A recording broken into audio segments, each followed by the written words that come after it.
Welcome to The Backlash, a weekly exploration of America's awakening. I am your host, Rebecca Hargraves, joined as always by Mr. Dave Riley. How you doing? I'm doing good. Yeah? How are you? Pretty good. Well, no, I'm ass. Yeah, you're ass. Yeah. You're not good. No, I'm not, because my kids, we were just talking about this before the show, but like, what are kids getting in schools or around their friends? Like, what potent bioweapon are they bringing home that is causing me to get deathly ill? They're sick for one day. I'm on like day 9 of this. I want to kill myself. I know that whooping cough was going around my daughter's school. Is that what I have? Do I have? Whooping cough. Well, are you whooping when you cough? Like, I got some coughs. I'm going to try not to lose to ruin the audio. It's sneezing mostly right now. So okay. We're going to try to have a short show. We won't. We won't. As always. Cameron. How you doing, Cameron? How are you? Good morning, good afternoon, wherever you may be. Good evening and good night. Bye-bye. Right. You can find us on X at Real Backlash, our website, thebacklash.net. Support us on subscribestar.com/thebacklash, patreon.com/thebacklash. Send your super chats that will be read live at the end of our show to thebacklash.net/super chat to my YouTube channel. That is Blonde at the Belly of the Beast, or I might have changed it to Rebecca Hargraves. I know. No, it's blonde in the belly. What? It's blonde. Oh, is it? Isn't it? You're watching it on YouTube probably, so you can super chat here. You can super chat on our YouTube channel, which is at Real Backlash. Sub to us on YouTube, on Rumble. Find us on Instagram, on TikTok. All of those links are on thebacklash.net/subscribe. Remember that we only read $10 and up. Yes. On Wednesdays. And I've got a quick housekeeping note. The crypto super chat thingy that we built for the website, we're in between servers on that. We're migrating to Rumble servers as opposed to Amazon.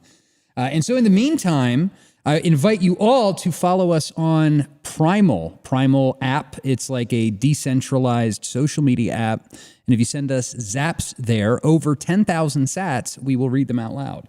So please follow us on Primal. I don't endorse this because I don't know.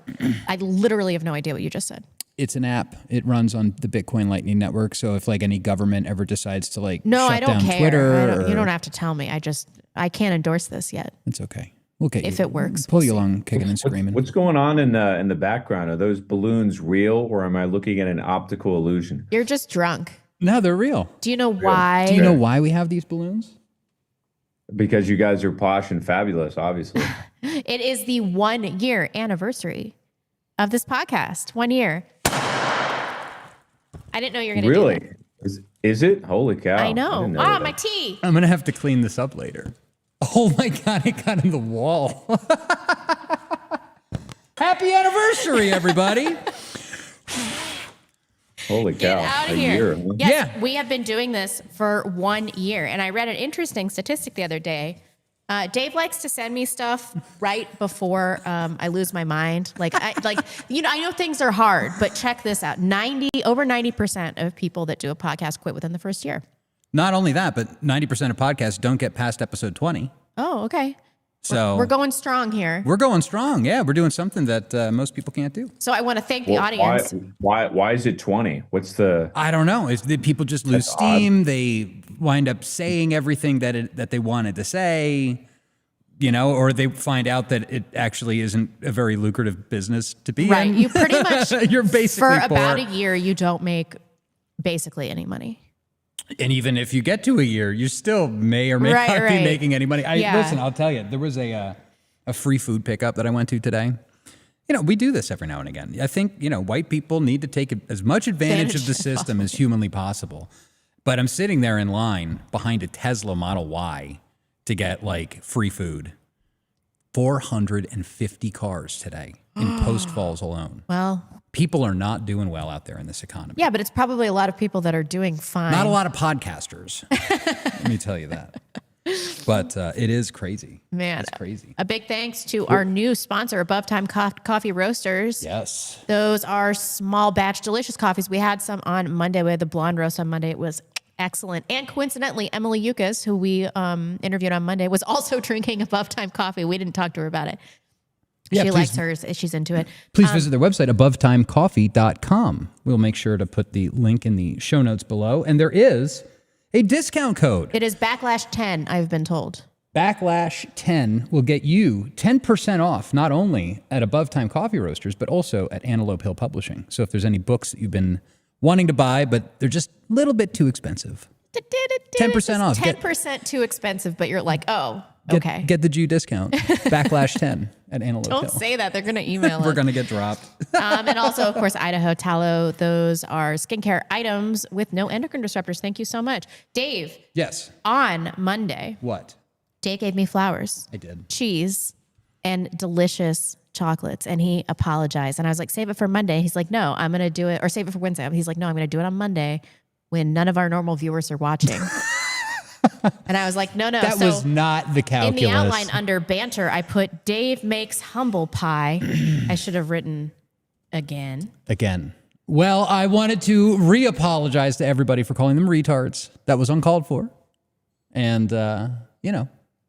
I am going to be the bigger person here. If the shoe fits, I mean, you know, people in my friend circle call me that all the time. So I can't imagine anybody thinking Cameron's a retard. I would also like to apologize to you, Dave, for not voting in what could have been a pivotal election. Ooh, true. It took everything I had to say that. I quit. I'm tired. All right. Good night, everybody. Yeah. No. Cameron, I was going to get you flowers too, but Is this a sorry off? An I'm sorry off? Yeah. I'm sorrier than you. But I'm not. Well, I didn't get any flowers, but I got these weird selfies from Dave at some random hour in the wee morning. So I'm a little concerned about that. And lots of pictures of his hobbit feet, which I've never actually seen. But somehow, looking at your face, I know what your feet look like. I can just tell.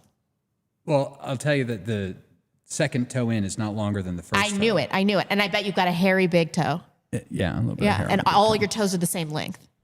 They're flat. Yeah, it's like yeah. at an angle. It's like and a 45 degree I bet your feet are wide, angle. no arch. They are wide, and I have arch problems. Little flat footed. Physiognomy queen. I know. Woo. Unbelievable. I don't even want to talk about the CDA police report. I don't. Well, really then care. let's talk about this first. Employees. Some quick stories. Some guy up here in Post Falls took a bulldozer to a house, kind of like Killdozer, except I think less awesome, frankly. Yeah. Rumor has it that he was a contractor that didn't get paid, got drunk, and then took a giant bulldozer to this house. You know, I have strong feelings about property rights and all this other stuff, but I got to say, my instinct when I saw this, it just made my heart swell, and it made me feel so good. I can't really explain it. For a split second, I finally thought that, you know, maybe people have finally had enough of the development. They've had enough of like the Section 8 type housing going into Post Falls. But no, it wasn't that. The building will continue unabated. This was just one pissed off drunk guy. Yeah. So, I don't know. I will say the CDA police report, we don't have to read the whole thing because it's boring and nobody cares. You pull it up. But for our incident of swatting IRL. Was that swatting? I don't know. In the police report, when we were leaving, one of the cops said, well, thank you for not causing a big ruckus when you left. And I said, that's because we're white. And they did write that up in the police report. Bro, what does it say? Wait, it's in the last paragraph. Can you read the last paragraph? I'm trying to like zoom in. Let's see. They did express that they would find another place to congregate in the city of Coeur d'Alene. They also assured us that they would cooperate with law enforcement and not cause issues because they are, quote, white. Wow. Very Rebels true. with a cause. Rebels with a cause. It is just amazing, though. Casey Whalen, go follow him if you're not following him. He did put out some investigative journalism on this. He actually got a phone call with the owner. Like Story. There was a group of people. I listened to it later. Nobody's going to care. Nobody's going to care about this, but it is worth checking out at Casey_Whalen, WHALEN. He is the best kind of weaponized autism. Yeah. That guy loves filling out FOIA requests. Oh, yeah. He likes forms. Oh, yeah. He was down at the legislature last week, like leaving through the minutes of legislative sessions in like 1984. Yeah. I mean, seriously, he texted me today and he's like, oh, I got these documents and I submitted these requests and then I called this. I'm like, I've already forgotten that this happened. Thank you for following up, Casey. We love you. So we're going to be talking this crazy 50-year mortgage, $2,000 stimulus, Trump's disastrous interview with Laura Ingraham, Sam Parker Elijah lawsuit, which I think there's not much there, but we're still going to address it. Trump Epstein emails, which blew up today, but I'm starting to think there's no there. We will talk about it though. Yeah.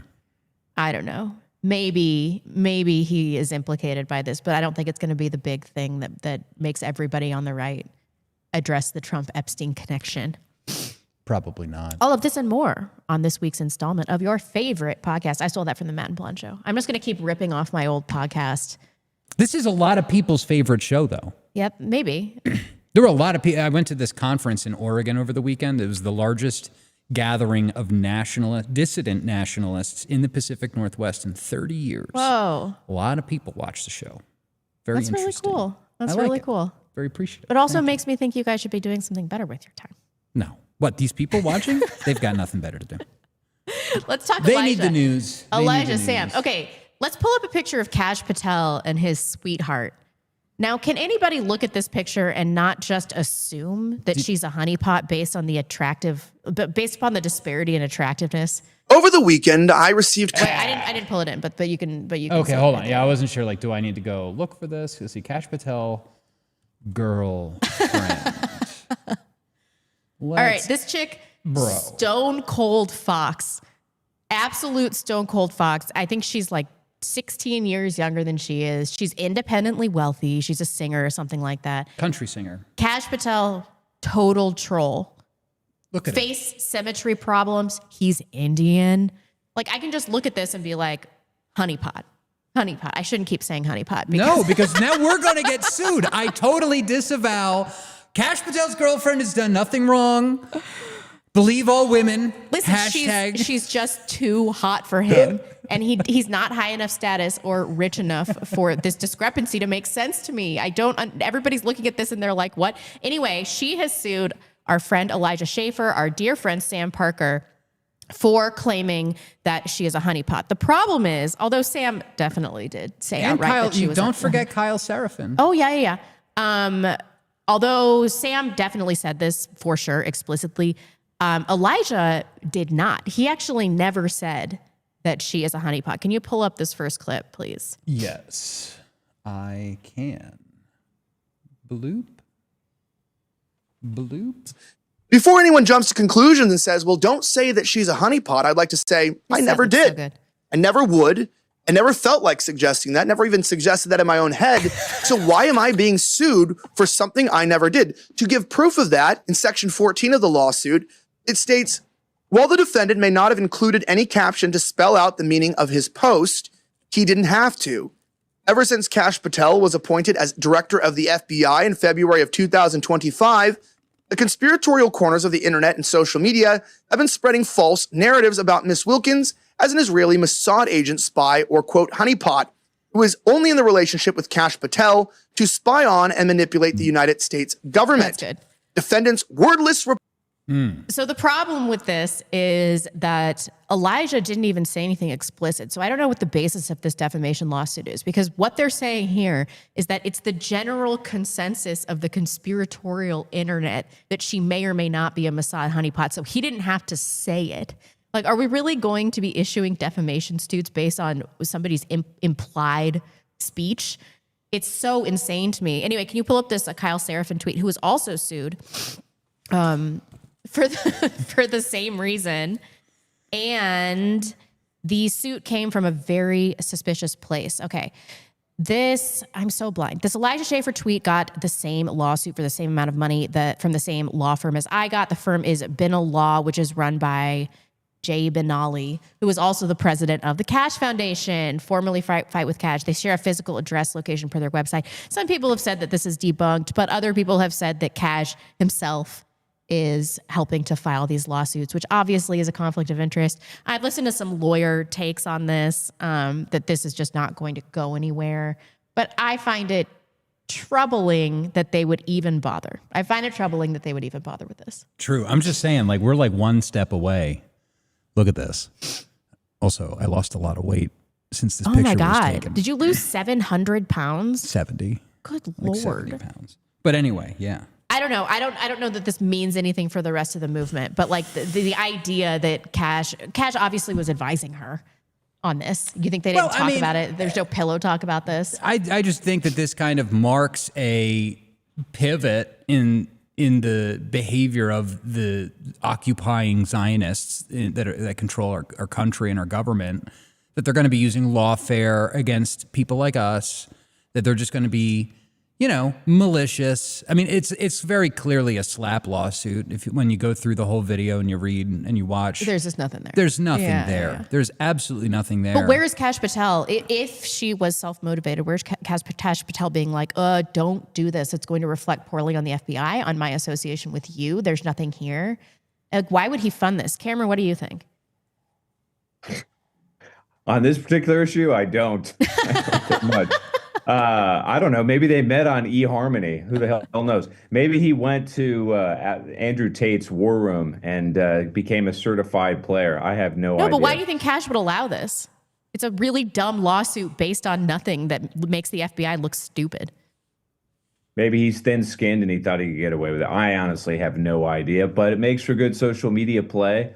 And man, a lot of these people online, they are melodramatic, are they not? Oh, yeah. I think they wanted to get sued so they could make content about it. Hey, we love Elijah and Sam, but please don't sue us. No, don't sue us. I was just going to say, you reminded me of another conspiracy theory about like whether or not this guy like met his girlfriend on eHarmony. Like, go look it up. Go look and see who owns Tinder. Is it Jews? Go see who owns Bumble. It's all owned by Is it Match Group. Match.com too? Match Group. Oh.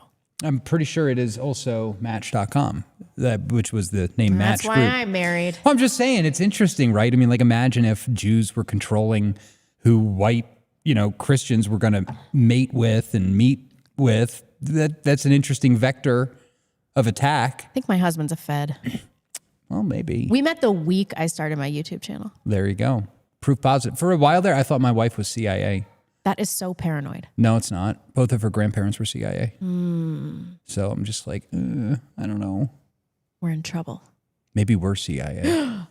Da da da. I should get a better soundboard. This is not what we're talking about this week. This seems like such a nothing story, but because we love Sam and we love Elijah, I was like, please go support them. I don't know if they have a legal defense fund or anything. Elijah started to GoFundMe, but the link was broken when I looked yesterday. Great. So. Okay. Well, anyway, find out how to support them because this is ridiculous. This is the canary in the coal mine, right? Like they're going after the first round of people, and they'll keep going. They'll keep going. Right down the list. I mean, they're going to have to sue half of the people on Twitter.com. Yeah. I mean, they're going to be suing half of fucking America. Half my tweets are outright defamation of somebody. Yeah. Well, normally you think in America that you can comment on like a public figure, like, I don't know, the head of the FBI, and like one person saying something on Twitter. But that's just it. Elijah didn't even say anything. His tweet was literally, and we've got the tweet up. This is the tweet that he's being sued over. That's it? This is it. He didn't even type anything. He didn't even type a message. He just retweeted this account that said, Mossad sent female operatives deep into Iran, seducing top officials, infiltrating government surveillance networks, and carrying out sabotage missions. It's one of the most audacious operations in human history, blah, blah, blah. Talking about how Mossad does this by setting people up with women. And then all he did was tweet this picture of Kash Patel and his girlfriend. He could just say he was joking. JK. Let's talk this Trump interview. Jeez. Even for Trump, this interview was an unmitigated disaster from beginning to end. Andrew Torba had a hilarious tweet that I wanted to read. Trump's message to the American people this week: you're too dumb to build things. We need 500,000 Jeets a year to fill the jobs. You're too dumb for college. We need 600,000 Chinese to fill the school slots. You're too poor. Here's a 50-year mortgage and a one-time petty check for $2,000. You're not struggling financially. The stock market is doing great. Here's my new gold-plated room in the White House. Truly, that sums up the entire interview. That's it. That's the whole interview. We want to talk about this a little bit. Let's pull up Trump economy and watch as he bloviates about our excellent, wonderful economy that he created. It's going so well, folks. You have really no idea how wonderful it is. But I think this, we are doing phenomenally well. This is the greatest economy we've ever had. They're talking points. Oh, course high. By the way, the only thing is beef. Coffee. Is a little high because the ranchers are doing great. The coffee. Only thing, coffee, he we're going says. to lower some tariffs. We're going to have some coffee come in. We're going to take care of all this stuff very quickly, very easily. It's surgical. It's beautiful to watch. But our costs are way lower. Now, Walmart came out with a statement that they do every year for many, many decades. And they said that a Thanksgiving meal costs 25% less this Thanksgiving, coming up, think of that, than it did last Thanksgiving under Sleepy Joe Biden. That's a 25% reduction. I think that's right. And if you remember when I first came in, the first 2 days I had a news conference, eggs, they were hitting me with eggs. Eggs had quadrupled in price. And they're screaming at me. They say, I just got here. I didn't know about eggs. And Brooke Rollins, our agricultural commissioner, secretary, did a great job. And now eggs are what they were. We got eggs down. We get it all down. But our prices are much lower. Their line is price is affordability. That's the new word, affordability. It's much less expensive under Trump. And I haven't been here long. 9 months is not a long time. But look at what I've done to energy. Look at the price of gasoline. Going from $4.50 to $2.50 or $2.70, it's going to be $2 gasoline. People want affordable. Well, the economy is my thing, and we have the greatest economy in history. Are Republicans not selling it enough Yes, for? The Oh my Republicans God! aren't selling He it. goes on to say, this clip is already too long, but he goes on to say that it's the Republicans that aren't properly representing the economy, that they're failing to talk about it, and that's the reason that people think that the economy was bad. It's not on a day-to-day basis. People can't afford their groceries. He just cherry-picked a few things that are doing better than they were under Biden, and he's acting like our economy is doing great. No, billionaires are doing great. The average American is struggling. I mean, even the things that he talked about, I'm like, I don't care about eggs and about Thanksgiving dinner costing $15 less. Like, we're talking about day-to-day things. We're talking about jobs and access to jobs. We're talking about housing. Yeah, well, I mean, like, look at the on-the-ground shit that's going on. 450 people in Post Falls, Idaho, going to a food bank on a Wednesday in November. The average house cost up here is $550,000. Yeah. It's not exactly like Poorville. He has a solution for that, though. Oh, really? The 50-year mortgage. Oh, dear God. I tweeted about this, and it has gone, it's still going, I mean, I guess only 21,000 views, so I'm being rate limited or whatever. But I've been inundated. People are pissed. People are very pissed. Did you see this clip? Yeah, of course. Is it in this? Is it in the outline? Yes. Bless you. Are you sneezing? It's happening. What's going on? It's okay. Let's talk about the 50-year mortgage first. Okay, this thing? Yes. Yeah. Okay, White House officials are furious with Bill Pulte, the Federal Housing Finance Agency director, who talked the president into suggesting a 50-year mortgage plan. The White House was blindsided by the idea, according to blah, blah, blah, anonymous person. On Saturday evening, Pulte arrived at President Donald Trump's Palm Beach, blah, blah, blah, blah, blah. A graphic of former President Franklin Roosevelt appeared below 30-year mortgage and one of Trump's 50-year mortgage. The headline was Great American Presidents. Roughly 10 minutes later, Trump posted the image to Truth Social. Almost immediately, aides were fielding angry phone calls from those who thought the idea, which would endorse a 50-year payback period for a mortgage, was both bad politics and bad policy, a move that could raise housing costs in the long run. He's just sold POTUS a bill of goods that wasn't necessarily accurate, the person said. He said, FDR did it. You can do it. It's going to be a big thing. So that worked on him. But he didn't tell him about the unintended consequences, which I think were obvious. We do have that graphic from Truth Social if you want to pull it up. It's like the most, it's so blind. Yeah. Bro. Incredible. Donald Trump posting this about himself. What the heck? He's really fallen off, hasn't he? Absolutely. Let's watch what he says with Laura Ingraham about the 50-year mortgage. His just total lack of understanding about what this is really going to do. Housing costs are still out of reach. And another thing that your administration is trying to tackle, many Americans, the average age of first-time home buyers are now up to age 40, which is sad. The country you and I grew up in. I inherited that. Look, you have to understand. Right, but let me get to the question, though, because your housing director has proposed something that has enraged your MAGA friends, which is this 50-year mortgage idea. So a significant MAGA backlash, calling it a giveaway to the banks and simply prolonging the time it would take for Americans to own a home outright. Is that really a good idea? It's not even a big deal. I mean, you go from 40 to 50 years.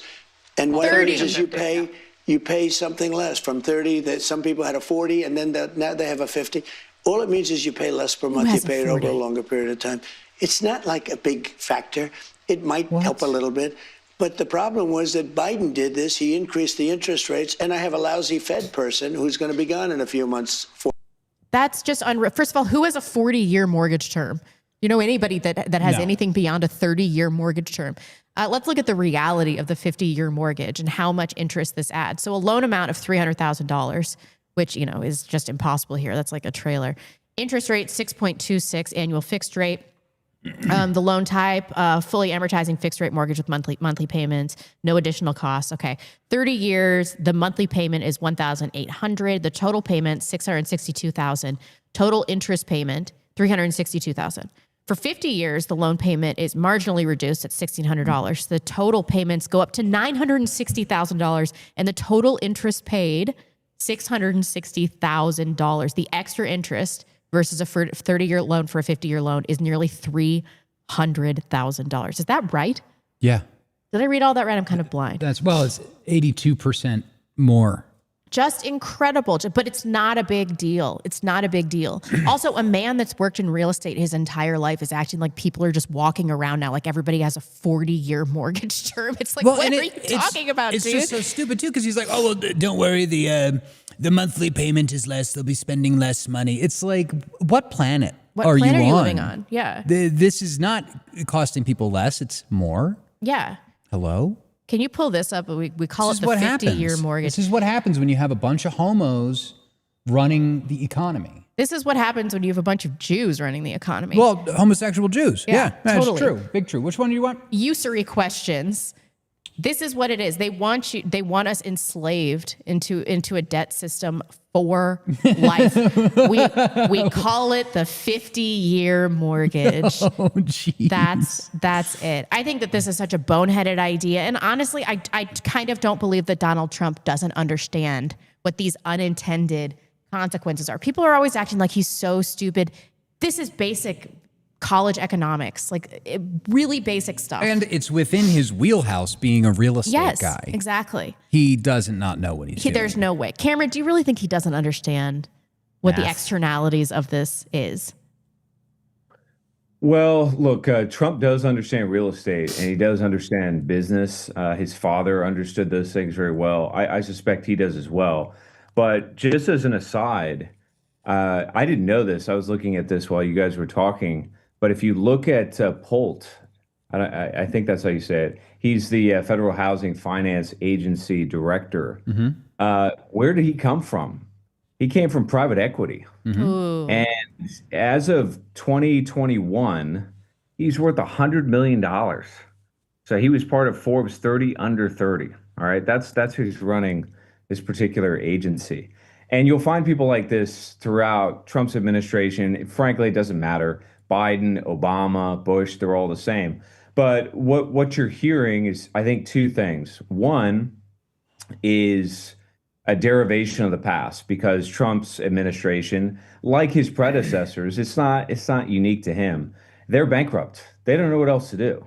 So they're reaching back to the New Deal, and they think that resuscitating old ideas like the 30-year mortgage, which comes from FDR, among a whole range of housing reforms that happened, post stock market crash in 29, and then obviously you had the Depression, some of which were reforms that we did need, because you used to have these balloon loans where you would make 50% of the payment up front. And if you couldn't make that 50% payment for the house, you didn't get a house. So a lot of people were priced out of the market. On the one hand, it's derivative. That's where it comes from. It's FDR's brain trust, which, lest we forget, that's basically 100 years ago.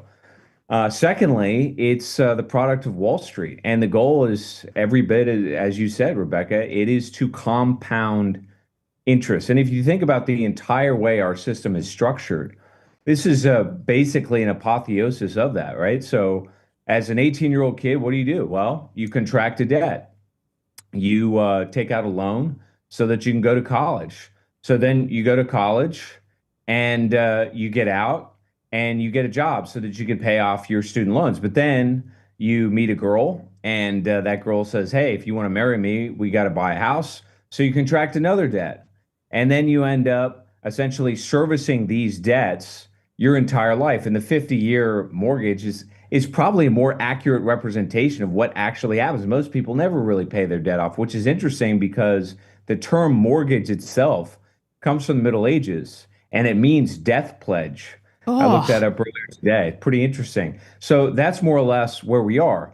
Obviously, we know it's not going to work. Obviously, we know it's at the behest of Wall Street, who really runs Trump's administration. It's one of the major factions behind him. This is what produced people like Howard Lutnick. That's where Scott Bessent, who's his Treasury Secretary, comes from. Witkoff is, I believe, another real estate developer / Wall Streeter. It's all the same kind of folks. It's not going to work, right? The debt bubble itself, I think, is beginning to demolition. When these things happen, historically, the answer was a debt jubilee. And that's eventually what's going to happen. Whether it happens by mandate, and I sincerely doubt that, meaning that a president or a figure like that decrees that there will be a debt jubilee and we essentially start over, or the market imposes it on us, which I think is more realistic. That's where we are. That's what's going to happen. And that's required because the fact of the matter is that if you're under 40 in this country, you cannot afford a house whatsoever. In fact, I looked it up earlier today. The average age for a median home buyer today is 40 years old. That's the highest on record, if I'm not mistaken. And just to button up the point, and this is astounding, the income needed to purchase an average home in the United States has increased 80% in just the last 5 years. I believe that's according to Zillow. Wow. You need $92,000 of income per year. That's basically 2x the average to afford a home as of January 2025. A 50-year mortgage isn't going to do anything but continue to prop that bubble until it bursts. Mm-hmm. So he's bankrupt on the one hand, he works for Wall Street on the other, and it's not the solution in between. No, I mean, is this 2K stimulus even worth mentioning? He's saying that he's going to give people $2,000 back also. And yeah, and they were clarifying today that it would basically be anybody that makes under $100,000 a year. Great. I mean, $2,000, cool, awesome. But it's in the also form of going a to be tax return, I think. Yeah, but it's also going to be directly inflationary. No matter any, if you give people printed money, no matter if they're coming from tariffs or whatever, it's going to lead to higher inflation. Of course, yeah. What is particularly alarming, though, I mean, look, for most of American history, especially in the 20th century, most presidents have been able to rely upon a relatively strong economy. I mean, Reagan had a very bad recession in 82, and we basically rocketed right out of it. We had a stock market crash in 87, didn't even have a recession. There was a bit of a skid in the early 90s, and then we had a very bullish rest of the decade, right? And again, we had 2008, which was a meltdown, and they were able to sort of prop it up by buying all that toxic debt, QE, and all the rest of it. This is something different. And unfortunately, we have a president who has a pattern of behavior. And I think, frankly, he's made a career of this. And that is, there is no reality with him. There's just the talking points. There's just the marketing. And I saw an example of this after his trip to South Korea. So Trump was recently in South Korea where he had a big summit with President Xi of China. And what came out of the Trump administration was that this was a massive success, that they basically got everything that they wanted from the Chinese, and I think U.S. stocks rallied and so forth. Well, what's interesting about that is just like the summit that was held in Alaska with the Russians, the actual readout of what the Russians said about the meeting after Putin met with Trump, and what the Chinese said about the meeting after Xi met with Trump this past month, that was totally different. And one of the statements I saw, and I think this sums it up, he said, once again, Trump negotiated with his own imagination and declared victory over reality. That the danger in this, of course, is that's all fine and good if most people can pay for their groceries. Even as bad as the illegal immigration issue is, you can kind of get away with that. But now, as you guys point out, people are desperate. And most of the country is dependent on the government. So he is walking himself into a hall of mirrors that's going to shatter all around him and may force him out of office. I mean, this is something I've talked about before, and people don't really know what to make of it when I say this. But look, if he breaks the economy, you're going to see a feverish anti-government resentment spiral all over the country, and he will bear the blame for it. And this talking point that he continues to use, blaming Biden for all the problems and then taking credit for all the things that are good, that shit ain't going to work. It's just not going to work. And the danger is, I don't think he has anything else in his bag. I think that's it. That's all he's got. And he's running up against some of the sentiments from the right that have become very strong. As Cameron has been saying this whole time, the Epstein files are not going to go away. Neither is this anti-Israel sentiment. Can you pull up this Pardon Bibi letter? I've got this one. Yeah. I'm totally blind. Can you read a little bit of this? I'll get my glasses. Dear Mr. President, it is my honor to write to you at this historic time as we have together just secured peace that has been sought for at least 3,000 years. I hereby thank you and all Israelis again for your gracious and warm hospitality, and am addressing a key topic of my speech at the Knesset. As the great state of Israel and the amazing Jewish people move past the terribly difficult times of the last 3 years, I hereby call on you to fully pardon Benjamin Netanyahu, who has been a formidable and decisive wartime prime minister and is now leading Israel into a time of peace, which includes my continued work with key Middle East leaders and many additional countries in the world, changing Abraham Accords. And then he kisses Netanyahu's ass. It's, bloviates a little bit. No surprise here. I mean, I don't think there's a lot of meat here, but this is where his priorities are. And then we saw these Epstein emails come out today, if you can pull up this AP News article. So for those of you that haven't heard, have there been any developments in this in the last 2 hours? I hope not. I mean, people have been combing over what's there, and there's a lot of correspondence with journalists, between Epstein and certain journalists. Okay, if I miss any of the highlights, please let me know. Democrats in the House Oversight Committee released 3 emails referencing Trump, including one Epstein wrote in 2011, in which he told confidant Ghislaine Maxwell that Trump had spent hours at Epstein's house with a sex trafficking victim, which we now know is Virginia Giuffre. I always want to call her Giuffre. The disclosure seemed designed to raise new questions about Trump's friendship with Epstein and about what knowledge he may have had regarding Epstein exploiting underage girls. The version of the 2011 email released by the Democrats redacted the name of the victim. We know who it is now. The emails were made public Wednesday as part of a batch of 23,000 documents provided by Epstein's estate to the Oversight Committee. So let me read this email. In April 2nd, 2011, email to Maxwell, Epstein wrote, "I want you to realize that the dog that hasn't barked is Trump," a redacted name, which is Virginia, "spent hours at my house with him. He has never once been mentioned, police chief, et cetera. I'm about 75% sure there." So I think that he's saying that he's not gonna talk. And she said, "I've been thinking about that." There's also some correspondence about how this can be with Michael Wolff about how this can be leveraged politically. Giuffre did say that Trump couldn't have been friendlier. I think that she was under oath when she said that they had only met one time in a platonic way. I don't know if she lied under oath, if this is a nothing burger, but we have long held the position that Trump probably had some sort of relationship with Jeffrey Epstein that would not bode well for MAGA. I don't really know how far that goes. I have a hard time believing that they wouldn't have come out with this earlier if it was really substantial. But there is something there. Like, he didn't just know him because they were rich people living in Palm Beach.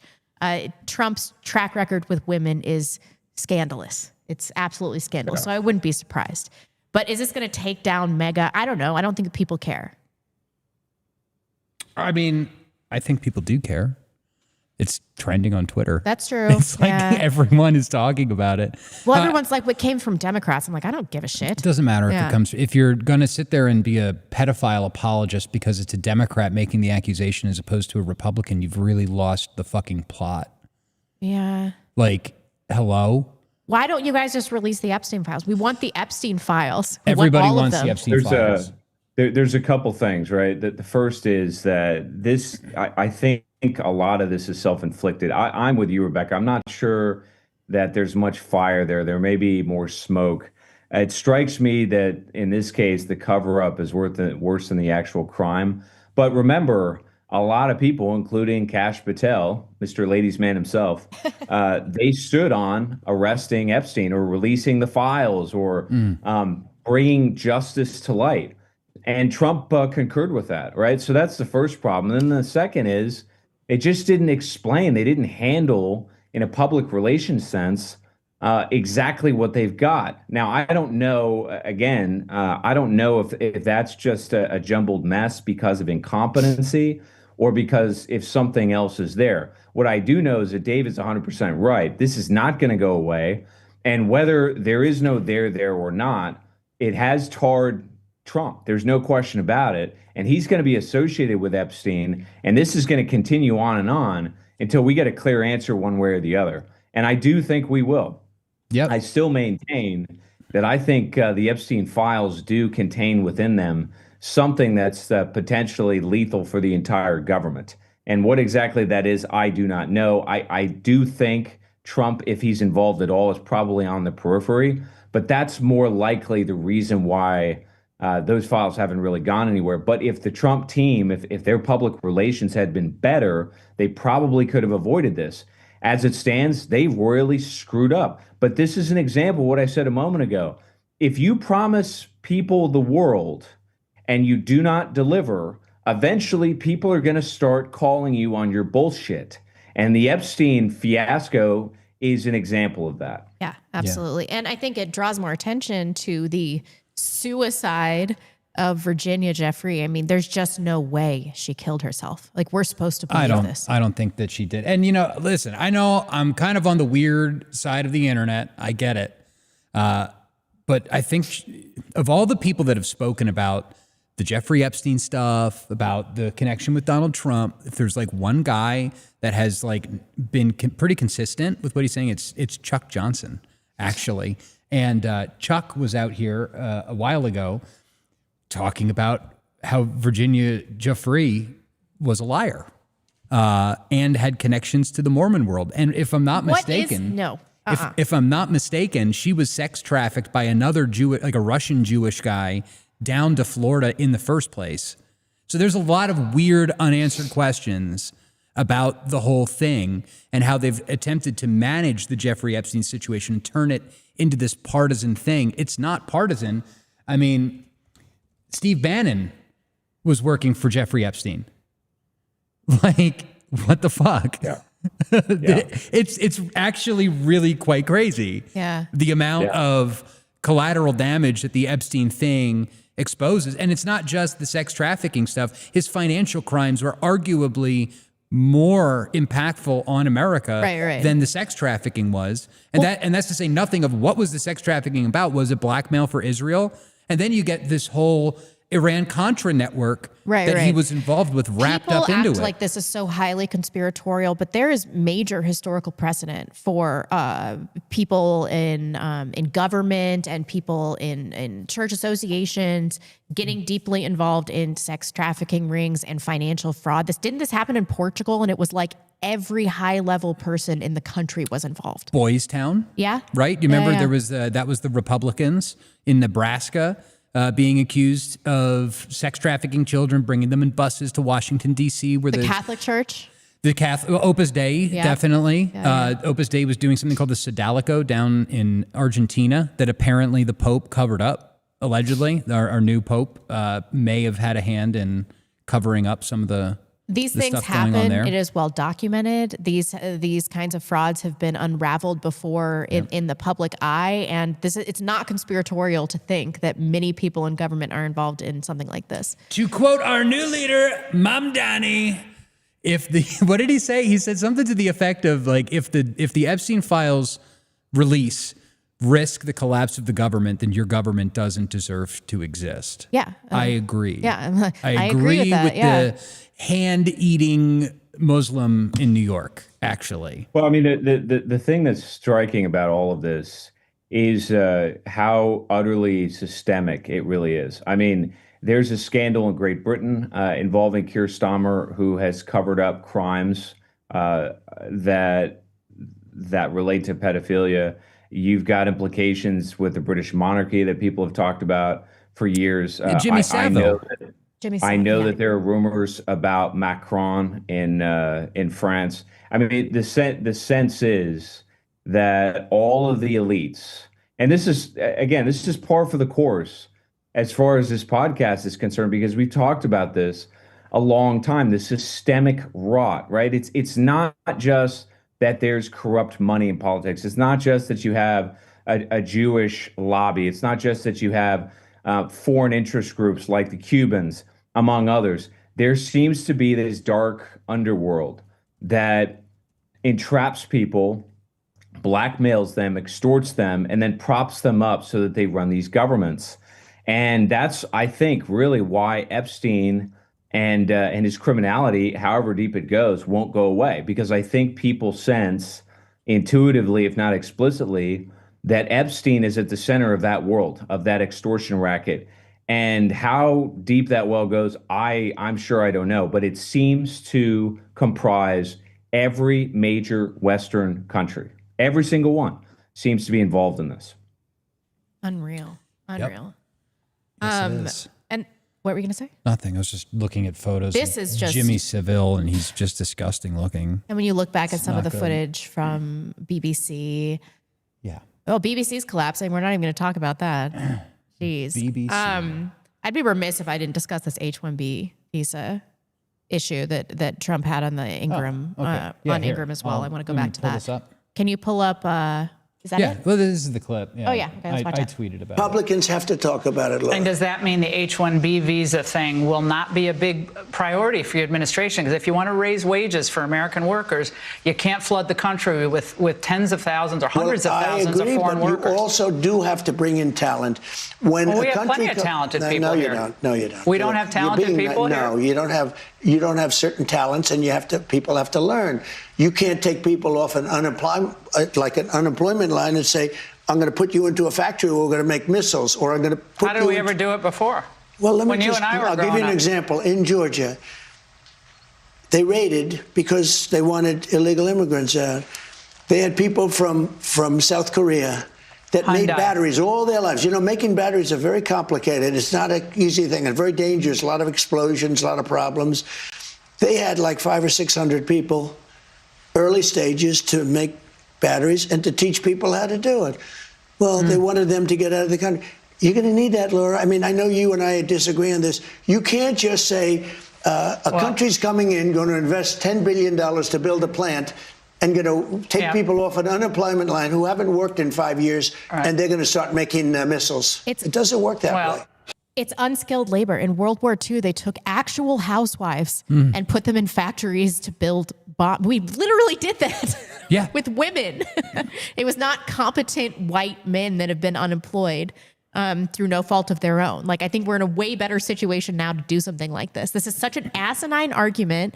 And we're not talking about factory workers anyway. We're talking about a lot of skilled laborers that are displacing our white skilled laborers in this country. We're talking about doctors, we're talking about lawyers, we're talking about people in tech. That's one of the bigger problems. Oh, it's a huge problem. And, you know, one of the things that I feel like isn't being addressed in this whole debate is if we actually carried out mass deportations, guess what would happen? Yeah. Housing prices would drop. Yeah. Jobs would increase. Wages would increase. Basically, all of the issues that Americans are dealing with today would be solved overnight by mass deportations. No way around it. And yeah, like, you can teach people how to do jobs. Absolutely. That's right. easy. Yeah. That's the easy part. The hard part is getting 50 million illegal aliens out of this country. And, you know, and that's to say nothing about, like, I don't know, maybe like fucking outlawing BlackRock and preventing venture capital from owning homes. I'm just sick of everybody acting like this is impossible. Like, it's just impossible for us not to bring in hundreds and thousands, millions of cheats to take our jobs. It's just impossible because we can't possibly teach unemployed white people how to work in a battery factory. Bro. The fuck is wrong with this guy? I don't know if he's going senile or...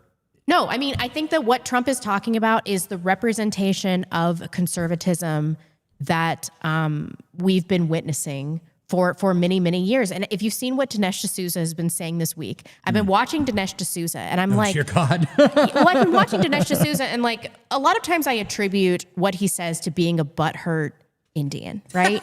But I think that Charlie Kirk and Donald Trump and Dinesh D'Souza, they're kind of the culmination of multiracial conservatism and what that becomes. And the end stage here is Donald Trump saying like this crazy capitalist argument that it doesn't matter about the soul of the country or about the race of the country because it's all about capitalism and efficiency. And that's a real problem. That is a real problem. I did want to talk about this Dinesh D'Souza tweet, if you could pull it. Yeah, I'll pull that up. While I'm pulling that up, though, I also wanted to bitch about capitalism for a minute. Oh, excellent. Because it sucks. Where am I going? Down here? Yeah. Poop Festival. I'm not going to play it. I'll play the Dinesh D'Souza. Which one is it? Yeah, Like, it's not one? a clip. Yeah, right there. Okay. Poop Festival. Oh, geez. But no, I was going to recommend, it's not on my reading list, but it should be, Ethics in the National Economy by Father Henrik Pesch. The Catholic Church has never been a supporter of capitalism. We've been opposed to it. And it's a very new thing that Opus Dei has been going around, pushing pro-conservative, pro-capitalist politics into the church when it's very clear from the teaching of Vix Perveni and all back, usury is a sin. Capitalism is basically based on usury. Capitalism is a sinful system. It just it's not going to work. It's always going to lead to inequalities. It's always going to lead to exploitation. Well, I mean, who truly is a cutthroat capitalist these days outside of staunch libertarians? I mean, I think all of us. Yeah, they got Peter Thiel, libertarians, oligarchs. But that's insane. I mean, their labor. I'm going on a little tangent here, but labor and capital they don't work symbiotically. It's an acrimonious relationship. So as soon as capital has the opportunity to eliminate labor in the form of AI, they're obviously going to do that because they're limited by human emotion and exhaustion and families. I mean, cutthroat capitalism is bad for our country. It doesn't serve us. No, and it's the same with the gay rights thing, right? Because it's like, with a man that has a wife and a growing family of kids, little Jimmy needs new shoes and you're not making enough money. And so then the women will bitch at their husbands and then their husbands will go bitch at their boss. Please give me a raise. Right. The boss won't give them a raise. So then all the women get together and then they force the men to go on strike. Yeah. You see what I'm saying? Yeah. That kind of thing happens in normal society. But if you have a homosexual that isn't having kids, they're living life as a consumer, just buying a new coffee pot, buying a new child as a status symbol. These people are not of the same mindset, asking for raises, That's an asking for point. better. That hasn't occurred to me. Yeah, no, it's so when it comes to the importation of foreign labor, when it comes to the LGBT thing, both of those have the effect of driving down wages for white married men. Right. Straight up. So Dinesh D'Souza, the reason I want to talk about this is Dinesh D'Souza, he's been a fixture in the conservative movement for, how old is he? Is he like 60? Yeah. For, I don't know, 40 years, 35 years. How old is Dinesh? And he's been widely respected. But when it comes down to it, 64. Okay, so 40 years probably. Yeah. Mm-hmm. He's been around since I've been around.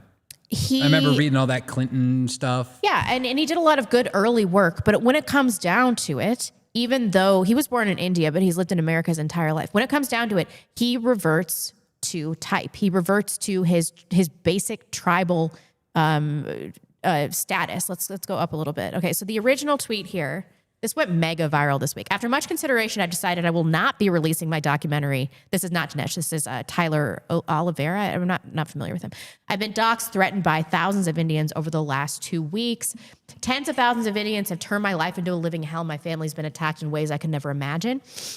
Showing up to this poop festival was the worst decision of my life, and I severely underestimated the power of India.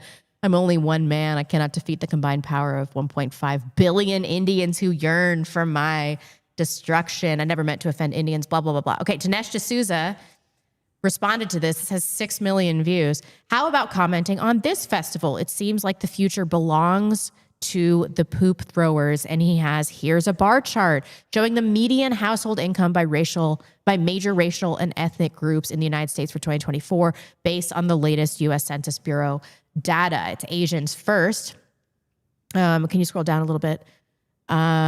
Asian, then white non-Hispanic, then Hispanic, then black. So at the end of the day, despite all of the things that America has given Dinesh D'Souza, education, family, status, he is like, this country and the future of this country belongs to my shit-flinging people. Unbelievable. And that's what he is. And this is why we got in such a heated debate last week, because I worry about a movement that becomes multiracial, because at the end of the day, everybody is going to be ruled by their tribal affiliations. Look at Dinesh D'Souza. He's a high IQ Indian that has been given everything by white America, and he reverts to type in the most basic way possible. And that's why we got in a fight last week, because I don't want this. No Indians, no Haitians. Absolutely not. Well, no, and I think that's a very valid point. I mean, I do think that we need a kind of big tent America firstism to cut the bleeding, to cut the ties with Israel, because it's very clear, like we're seeing with all this stuff with Trump, with the Bibi Netanyahu pardon, with the housing stuff. Like, who does this all benefit? This all benefits rich Zionist landowners, people that are concerned about what's going on in the Middle East. This does not have anything to do. We didn't even mention this about the 50-year mortgage, but who is that going? That's going to be for everybody, which is going to include a lot of foreigners that are going to get entry into the housing market, and then which is going to displace more white people. Nobody's talking about that. Yeah, no, and Sorry, go ahead. Well, I was just going to say, I mean, like we need to, I mean, and I had a discussion with one of the guys that came to our little ill-fated meetup. We got together and had coffee. But we've got a sick patient. America is a sick patient. It's laying there on the operating table. It's dying. So we have to do triage on it, right? He's got a hole in his chest. Yeah. He's bleeding out of his arm. Oh, and by the way, we hit him with an x-ray and we found out that his entire body is riddled with cancer. Right. And Trump's like, let's remove this splinter. Right. Well, I mean, on that, but like, as far as the debate that we had, this whole thing with Nick and with America First and multiracial populism and all this kind of bullshit. The issue is like, okay, we're dying of cancer, but if you give an IV of chemotherapy or whatever, it's literally just going to bleed out of the hole in the arm. Right? And then he's going to die anyway. Yeah. So the point is we have to fix what we can fix first with what we got. And right now, Black Americans, Hispanic Americans, white Americans, fucking liberal shit libs, to the most conservative, everybody is against the parasitic relationship between us and Israel. Yeah. That needs to be worked out and fast. Very we could quickly. also just put the patient out of his misery. I stridently disagree with that. Go ahead. I think that is completely wrong. I just want to read something real quick before I get into my little spiel. Industrial technological society cannot be reformed. Thank you, Uncle in Ted. such a way as to prevent it from progressively narrowing our sphere of freedom. Thus, permanent changes in favor of freedom could be brought about only by persons prepared to accept radical, dangerous, and unpredictable alteration of the entire system. In other words, by revolutionaries, not reformers. He continues, the opportunity to go through the power process with real goals, not the artificial goals of surrogate activities, and without interference, manipulation, or supervision from anyone, especially from any large organization, is the highest good. That's from from Ted Kaczynski, and in an essay, a manifesto that we actually discuss on this show. If you haven't seen that episode, you should go back and take a look at it. I think that was like episode 4. A couple things to think about. The first is revolution or reform. The case that Dave is making, which is a case that I have deliberately, desperately, methodically, surgically, and otherwise passionately tried to refute my entire time on this podcast, is the idea that we can incrementally reform a system that, as he admits, is malignant. It is cancerous to the core. And we can't reform that system. That system is disintegrating in front of us, which is why we're being treated to 50-year mortgages and $2,000 stimulus checks, which are policies that if you went back even a few years, people would laugh at because they would say this is fatuous and ridiculous. But nonetheless, here we are. And why are these policies being advanced? It's because the system is careening out of control. It's because it is imploding. This is why Larry Fink, who runs BlackRock, and everybody talk in this space talks about how much of an evil genius he is. He's presiding over a giant Ponzi scheme. And that Ponzi scheme is beginning to liquidate. They're experiencing losses, of course, because it's a fraudulent business model. That's why, under the auspices of the Trump administration, Wall Street is desperate to seize whatever concentrations of capital they can get, whether that's via stable coins or it's your 401k or it's pension programs, whatever, because Wall Street is running out of money. And their bubblenomics gambit, it's just not going to work much longer.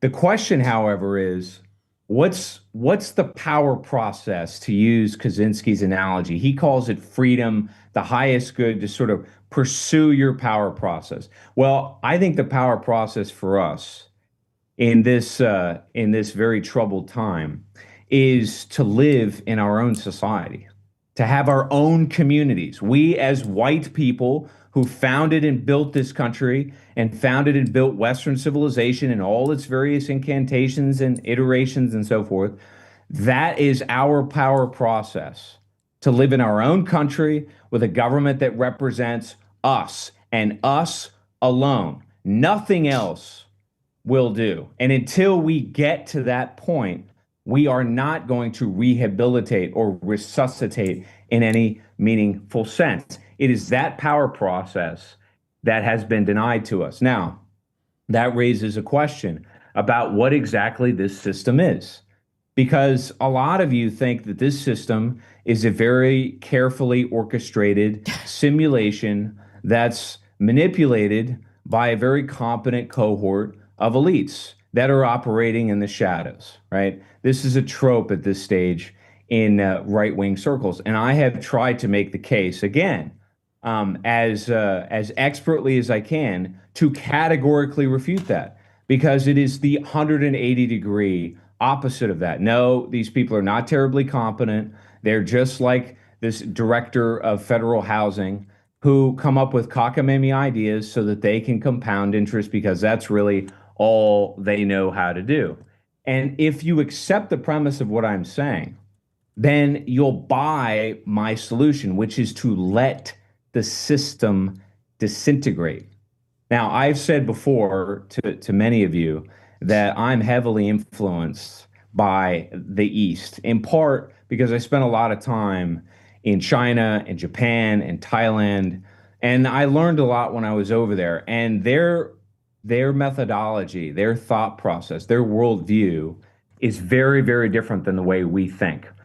Specifically, when it comes to something like psychotherapy. In the United States, we have a problem, we take a drug.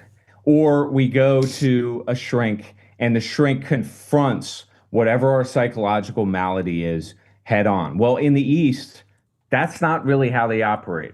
In fact, they believe strongly in self-correction. This is, in fact, a Buddhist principle that you allow the person that you're trying to mentor to push the delusion or the illusion as far as it can go so that it collapses within itself. We are in no position. I'm talking about the three of us on this podcast. I'm talking about you listening in this audience. You are not going to dissuade. You're not going to pull people out of the matrix. It's just not the way that it works. On margin, people wake up. And this show is about that awakening. But that is not ever necessarily going to be broad-based because of persuasion. It's going to happen because they push that delusion as far as it can go. And Dinesh D'Souza is part of that illusion. He is a confirmation of exactly what Rebecca said just a moment ago, which, in the wise words of another Asian, Lee Kuan Yew, who was the founder of Singapore, he put it in very stark terms. He said, in multiracial societies, You don't vote in accordance with your economic interests or your social interests. You vote in accordance with race and religion. That is what is unfolding in American politics today. And yes, the white population is slowly but surely waking up to this, but we cannot accelerate that process any more than we can vote for some octogenarian named Donald Trump to reform and save America. That's not the way this is going to go. The system, in other words, has to break. It has to collapse in and of itself. And that's exactly what it's going to do. And what we must do is facilitate the sort of, we have to awaken within that vacuum. And that's what this show is all about. We're not going to elect our way out of it. What we can do is spontaneously reorganize to prepare for that system's demolition. And whether it's the election of Mamdani, or it's the financial meltdown that I like to talk about, or it's this racial tribalism that's breaking out on the street level, there's nothing that can be done to stop that. We've got to let the process unfold and respond accordingly. Let the delusion collapse in and of itself. No, I totally agree with you. What I'm concerned about is the ensuing chaos, because we have so many things that are converging at once. It's like, I think Mamdani represents something much larger. I think that Charlie Kirk getting assassinated, he was gatekeeping the anti-Israel stuff within the right. And I think this represents a huge victory for the left. And everything has absolutely fallen apart because there's nobody there to try to incorporate those positions into the dissident right. Trump was supposed to fix this, and he was supposed to keep it all together. He's failing. God help me, but I'm going to play this Bitcoin bro clip. Bro, we're finally winning. We're finally winning them over. The Bitcoin bros are finally winning. I think this guy is totally right. Yeah. Let's play Why the Young Are Going Turbo Extremist. Here we go. And like, 612. so that Bitcoin has a real opportunity to free us from the endemic rot that like is the fiat system. And I like drive people around me crazy by like constantly commenting on the societal ills that fiat has created. And you can just see that metastasizing effect across society. And at this point in America, like I highly expect in the next 5 years, it's fascism or communism. It's like one of the two choices. And that's just a result of a broken money system. And it's really interesting to like watch America become like the Wiemeyer remix of like 2030s, you know, and like that's what we're gonna get. And it's pretty scary because also like the communists have like a very strong argument now of like, yeah, fuck it, like let's just seize the boomers' property, redistribute it to the youth because like they fucked us over. We'll never fucking touch Social Security. We'll never get entitlements. They're just handing out willy-nilly Medicare to everyone except for the youth. So yeah, like fuck it. Let's just have a full-on communist party, start seizing wealth across the board, start executing VCs. It'll work great.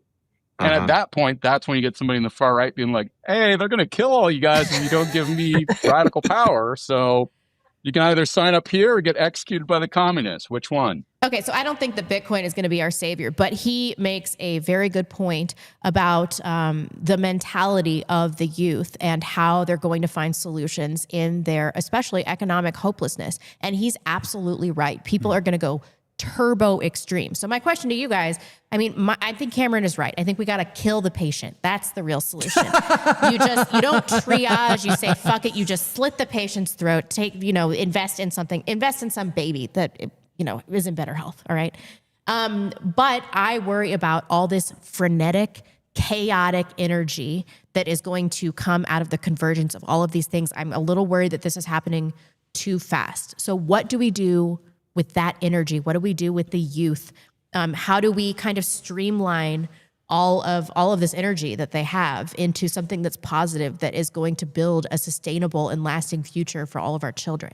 Do you want me or who wants to go first? Go ahead, Dave. You go first. Well, I've got a couple of things on this, right? And so, I've been making a very strong argument. I will continue to make a strong argument for why participating in the upcoming primary is very important across the country for people to get into PC parts. God help me. Because of what some of the things that Cameron says, like this idea of spontaneous reorganization. Well, the country is currently geographically marked in precincts. So the goal is to find one person in every precinct across the entire country that understands what the fuck is happening in this country. And that can form the support, that can form the basis of some sort of successive government, right? People that are aware, they're politically connected, they know what's going on, they know who the sheriff is, that they can step in. Fine, whatever. It's a good thing to know who your neighbors are, to try to be involved locally. But yeah, as far as stopping this, there is nothing that can stop it. And as Cameron was talking, I'm not answering your question. I apologize. You might have to ask me again. But as Cameron was talking, I've been reminded, talking about the East, talking about Buddhism, I'm reminded of something that's definitely very, Catholic, and is going to piss everybody off, but I'm going to go off about this. Back in 1973, Our Lady appeared to Sister Agnes Sasagawa, a nun that was in a monastery in Akita, Japan. And she came to talk about a great chastisement that was coming. And part of it reads, "As I told you, if men do not repent and better themselves, the Father will inflict a terrible punishment on all of humanity. It will be a punishment greater than the deluge, such as one will never have been seen before. Fire will fall from the sky and wipe out a great part of humanity, the good as well as the bad, sparing neither priest nor faithful. The survivors will find themselves so desolate that they will envy the dead."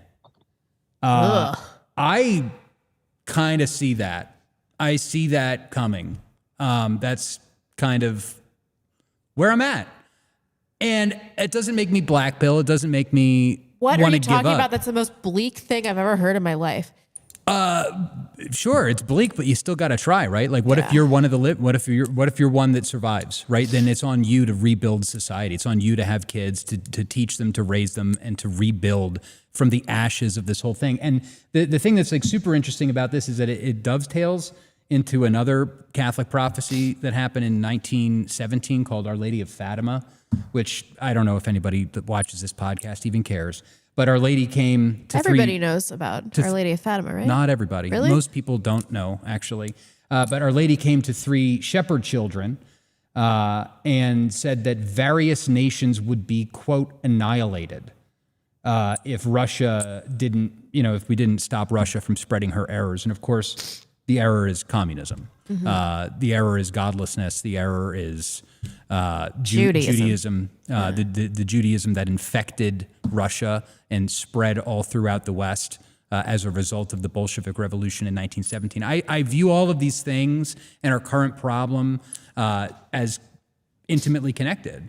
And with what we've talked about with Cameron about the collapse of the financial markets and all of this stuff, humanly speaking, we're fucked. Yeah. Humanly speaking, yes, the situation is totally fucked. But like at the same time, I don't know. Maybe there's just something wrong with me where I just don't give up. Okay, even zooming out, not from a Catholic standpoint, the reason that people are drawn to Catholicism and religion in general is that it makes sense of the limiting condition of being human, and it makes sense of our suffering and things like that. So, I mean, a lot of what you're talking about is just that baked into the cake of life is the destruction, is the death, is the sadness, is the sorrow. And that's what all prophecies discuss. Sure. I mean, but we have to continue to try. I mean, I totally agree. No matter how bleak things get, we have to keep trying. I totally agree. But the case that was made on that was What Bitcoin Did, I think was the name of the podcast with Marty Bent and a couple of other people. When you listen to that whole podcast, it's like an hour long. When you listen to the whole thing, they lay it out over and over and over again. The youth of this country don't have anything. They've got nothing. And this is something that was drawn into stark relief at this conference that I went to, this weaving conference over in Oregon over the weekend. The vast majority of young kids that came that are afraid of what's about to happen to our country, the takeover, the mass migration, all this stuff. These kids come together, they're renting, they're being squeezed out, they're being replaced by H-1B. Cameron, do you ever doom scroll? I bet not. But Cameron has probably totally eliminated Look his at his face. scrolling. It's like, what's doom scrolling? But lately there have been, and we talked about this a little bit on the show like 6 months ago, but there have been all of these TikToks of people like sitting in their car crying, talking about how they can't make rent. Mm-hmm. And I've seen this on Twitter over the last week, and the comments on these I just can't believe, like, I had to work 2 jobs and you need to pull yourself up by your bootstraps. It's just every single comment is something like that. Like, oh, I'm sorry. Like, go spend money on avocado toast. These people do not understand what it's like to have no economic future, because back in the day you could work 2 jobs, but at the end of that you would be able to afford a home. You would have some kind of financial security. You'd be able to have a family. We're having people do all of this stuff and see nothing. And not only that, but then we're having our leaders coming out on television talking about we're not doing enough for Israel. Right, and it's right. like you get free socialized fucking healthcare in Israel. Like, what about you get our free people? abortions in Israel. You get free transgender surgery in Israel. Yeah. What are we getting in America? And think about what this does to the psyche of young people and what it does to their relationship with their own lives and the potential lives of their children. If they're not economically viable in future, imagine how drastically that would change the course of your life. Because if you're a compassionate person, you're going to be like, I can't bring children into this situation that I'm in. I can't even keep myself afloat. See, that was my thought process when I was in college. My thought process, I was totally antinatalist. I was like, why would anybody bring a child into this? My thought process now is like, I'm going to build a little fucking army. And I'm going to teach them what I know. Right. And God forbid we go through a war and nations are annihilated and the living envy the dead. And if we're somehow the living, then they're going to know what's up. And they're racial gonna awareness rebuild. also helps you on this perspective, because if you look around, let me tell you who doesn't give a shit about being poor and having kids. Indians. Oh, and Mexicans and black people. Mexicans, like, no one cares but white people. Anyway. See, if I repeat it with a whisper, then maybe somebody will care. Anyway, Cameron, do you want to get in there? Sorry, we totally hijacked that. Look, you guys gotta invert the frame, right? What you're saying when you use this term chaos means instability, but it also means opportunity. Opportunity for what? So it's not just that our country, and when I say our country, let me be very clear. As I've said before, the United States circa 1960, you could say a little bit earlier, you could say a little bit later, we embarked on a fundamentally different path. And that path was basically to create a pluralistic society, a multi-racial welfare state. And it was stitched together based on the largesse of white wealth that has carried, for the most part, the black population in this country, and now the Latino population, and God knows what else, based on the largesse of that wealth and the institutionalization of our guilt. And that process has expanded and expanded and expanded, and now we're exhausted because the state has been completely turned against us. This is why I talk about the social contract breaking. That's why this is not really about Israel. Israel is a part of this. They're not the epicenter. The epicenter is the broken social contract. And what is a social contract? Social contract at its basic core is that the government, the authority, right, the state represents the people. It represents the ethnos. In our case, the citizenry. And that there is a profound, a legal, a mystical, spiritual difference between a citizen and a non-citizen. That distinction has dissolved. Now there is no distinction. You heard it from the president earlier on the podcast. We need this foreign group. Imagine any other country outside of the Western world saying, well, we need this, that, and the other. No country would say such a thing. They might have a limited program that brings in skilled labor. That will not confer citizenship upon you. It will not grant you property rights. It will not make you a citizen in the same way as everybody else. That's the social contract. And ours has been broken. And when a social contract is broken, that means that the state authority itself, I don't care whether it's called the Constitution or it's democracy, or it's the government of the founders, who cares? That's all bullshit. When that government ceases to represent the citizen and protect spiritually, legally, metaphysically, and otherwise, that difference between the citizen and the non-citizen, that social contract has broken. However, that's a very good thing, because that means that the state can be discharged and we can create a new state. And that's what we're going to do, which is what I've talked about, a reintegration.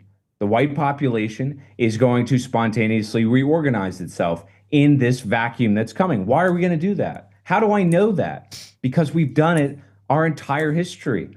That's the nature of our entire economy. Whether you look at a store, I don't know if you guys have gas stations called Sheetz in Idaho. Oh, we have them they're in all PA. over the country. Oh, really? Yeah. Sheetz started in Pennsylvania. Yep. It's a dairy store. And then eventually it evolved into what it is today. Okay. Where it's a convenience store, it's a gas station, it's all of these things together. It's a restaurant. How did that happen? Spontaneous organization. What about Bank of America? How did that get started? That got started because of an Italian immigrant out in California. It was originally called the Bank of Italy, and it was basically furnishing loans to Italian immigrants who couldn't get them anywhere else. But that's not when the opportunity came. The opportunity came when there was an earthquake that struck San Francisco. And the enterprising Italian immigrant who ran the Bank of Italy, he kept his bank open during the earthquake and gained a whole bunch of new clients, which he then used to expand Bank of America into really? a national I didn't know company. that. Yeah, a Spaghetti national nationalism wins. franchise bank. Okay, how did he do that? During crisis. I've talked about similar vignettes from the Second War or from the Great Depression, right? These things have happened. This is the nature of the white population, not just in the United States, but across the West. Why do we do what we do? Because archetypically, we demand order. We don't tolerate instability. We don't tolerate the chaos. We won't digest it. We will demand a restoration of order. Now, this brings me to the resolution of all of this. You heard what this guy in the podcast said a moment ago. Oh, it's communism or it's fascism. Look, part of the problem that bedevils people on the right, particularly in the online right, many of whom are very smart people who have done an excellent job diagnosing the problems that beleaguer us. The Jewish power structure, the banking system, right? Zionism, multiracialism, open borders, all of these things, despiritualization, all of these things are accurate. What's the prognosis? What is the actual solution? Well, it's not to look at the past. And what bedevils us is a lack of imagination. And imagination is a second cousin of faith to some degree. A faith, a confidence that we're going to construct new things. This is why I've mentioned Bitcoin before. And I know Dave is even more evangelical about it than I am. Bitcoin is a new technology. It is something new, something different. We've never had anything that can disintermediate financial enterprise before. We've never had social media, online community and connection the way that we have today. These are radically new innovations that enable us to scale movements and reorganize ourselves in ways that cannot be contained, in ways that can bring down governments. For Christ's sakes, we just saw a president elected in 2016 without any media support, with virtually no grassroots organization. Why? Because of people like Dave Riley and Rebecca Hargraves. This is the future. This is where we are headed. We're going to have to reimagine the way that we organize, but we know that the state as structured is broken, and we're going to have to reorganize it. We're going to have to reconstruct it. Yeah, it's going to be messy. It's going to be a violent correction. There's no question about it. But ladies and gentlemen, that's why we have all of these men that are 40 and under sitting around wondering what the fuck is the purpose of their life. This is it. This is what they've been waiting for. What the hell else are they going to do? Get a 9-to-5 corporate job where they slave away for some Indian affirmative action case who's going to take their job as the VP of sales at some point and get the corner office. So right before they get their 20-year pension. This is what's happening. No, that's not what these people are going to do. What they're going to do is serve as the rank and file of this restoration, this reawakening that we've talked about, which is why I focus like a laser on masculinity and particularly young men who carry in their blood, in their psyche, the true consciousness of the nation. That's what's awakening. That's what Fuentes tapped into 8 years ago, 10 years ago when he got started. That's the direction that we must go. That is the key to everything. And Mamdani's election, Trump's failure, his disappointment, this is working in our favor because it is destroying faith in conservatism, in the notion that there's a moderate middle path forward. There is none. Our path is the way forward. Awakening is the path forward. Spontaneously reorganization and a restoration of order. That is the way forward. That's the way this is going to go. That was so reassuring because I think I'm bringing a lot of feminine energy into the solutions. Like I do this with the show all the time. Like I have to have everything planned out. I have to know what's coming next. It's just the nature of women. So to hear a man say, we're competent and we'll find a solution and we'll figure it out. That just gave me like palpable relief in my soul. I thought I was going to start crying for a second because that's what women want. They need men to be like, babe, it'll be fine. I'll figure it out. And we're like, oh, thank God, because I don't know what's going to happen. Look, let's personalize this for the two of you. You know, you have this young girl from Missouri, right? She's pretty much a normie. She ends up in New York, right? She works in Wall Street in some way, shape, or form. She's in a disoriented mess. She falls into alcoholism. How does that young woman who's lost, who's meandering through life with no real guidance, no real infrastructure, end up in Coeur d'Alene, Idaho, married with kids, right? Living her best life, if you will. What about Dave Riley? More or less the same story. How did you two figure it out? If you were to go back in time and present a map to yourselves and say, this is the path forward, you both would have denied it. You never would have believed it, but it happened anyway because you both figured it out, and so will the rest. Very true. I also want to say that there is a heap load of supernatural grace, at least in my story. Yeah. And probably for anybody that is, you know, I mean, I was in the middle of addiction, you know, basically dead. So, and a hardcore leftist, right, Dave? Very true. Very true. Yeah, and I was So trying how to did- girl how did you figure it boss out? my I was way, literally handing out copies of the Communist Manifesto at Occupy Boston in like 2010. Okay, true. That is true. It was like Saul on the road to Damascus. Total conversion of everything. Transvaluation of all values. Yeah, but I think it's. Yeah, what Cameron's saying is right, and it's happening more and more. I think that this, maybe I'm just gassed up because I went to this conference over the weekend, but I think more of that is happening. I mean, like if I'm getting invited out to one of these things here in the Pacific Northwest, this has to be happening all over the country. all over, right? Yes. All right. You know, and I remember during COVID too, there was, you know, once a week there'd be a different church that would host like an emergency preparedness thing where speakers would get up on stage and say, turn off your Bluetooth, don't bring your cell phones, they're contact tracing you, blah, blah, blah. And all of that sprung up out of nothing when COVID happened. Yeah. Now it's not happening anymore. You know, I spoke at a few of those types of meetings.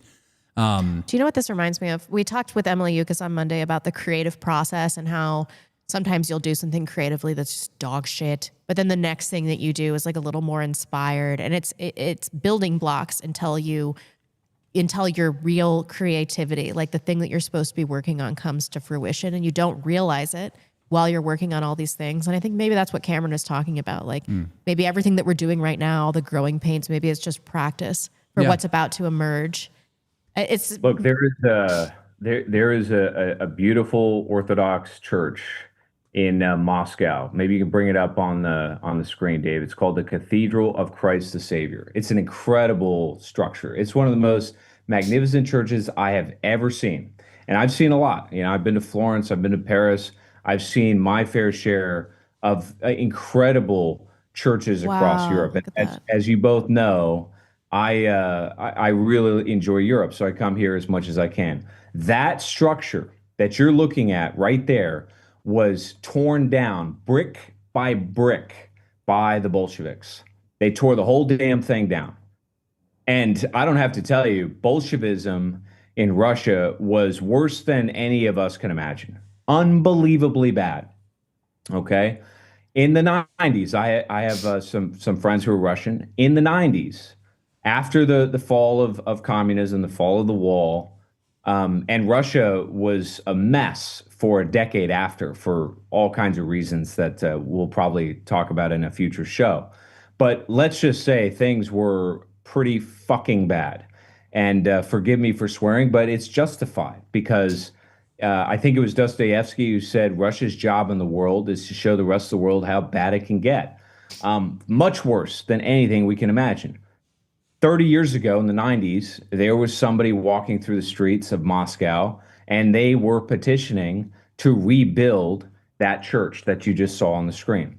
And my friends who are Russians, they said, yeah, we'll give you a little bit of money, but you're not going to rebuild that. It's impossible. It will never happen.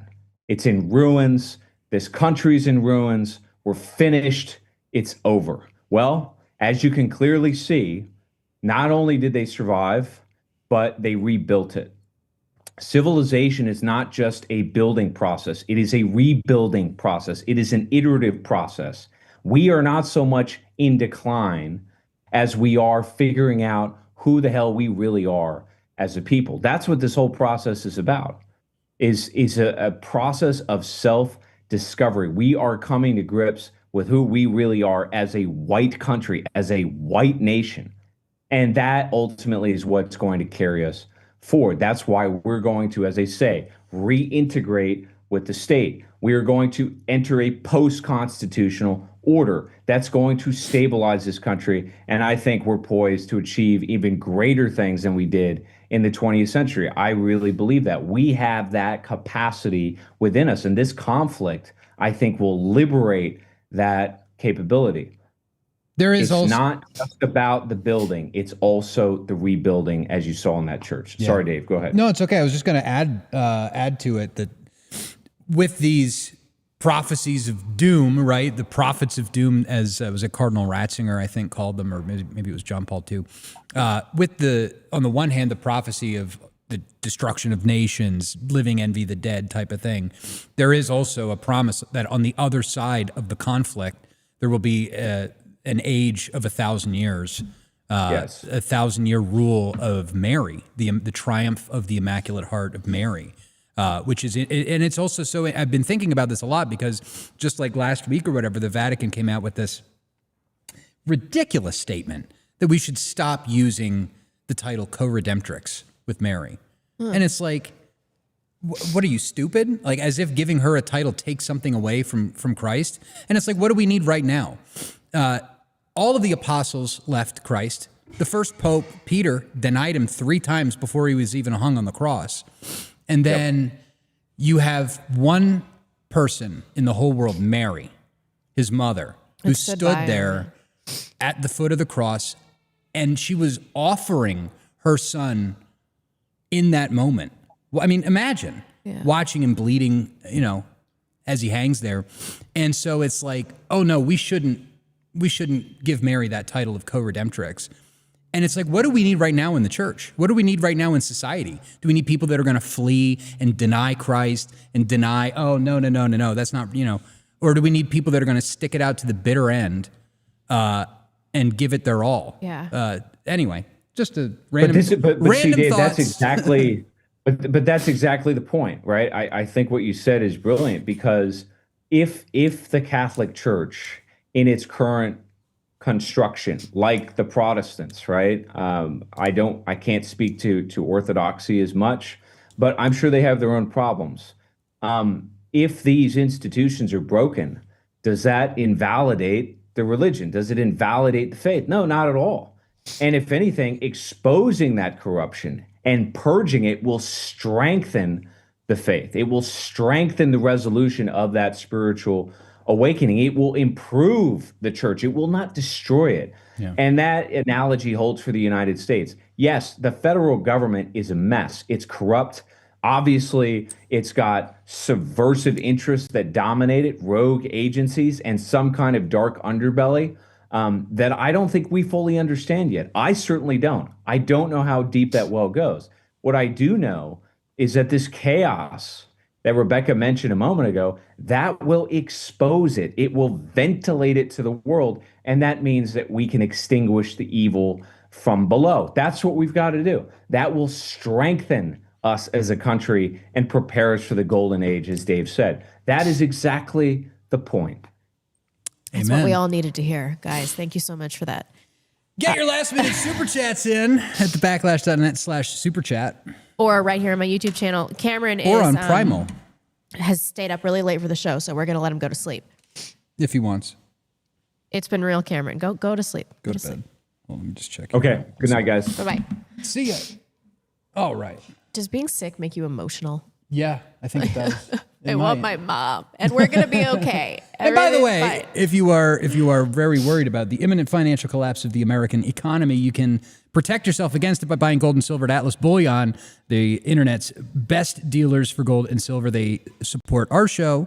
Every purchase you make, a very small percentage, very, very tiny percentage goes towards supporting our work here on the Backlash. So please visit atlasbullion.com/backlash.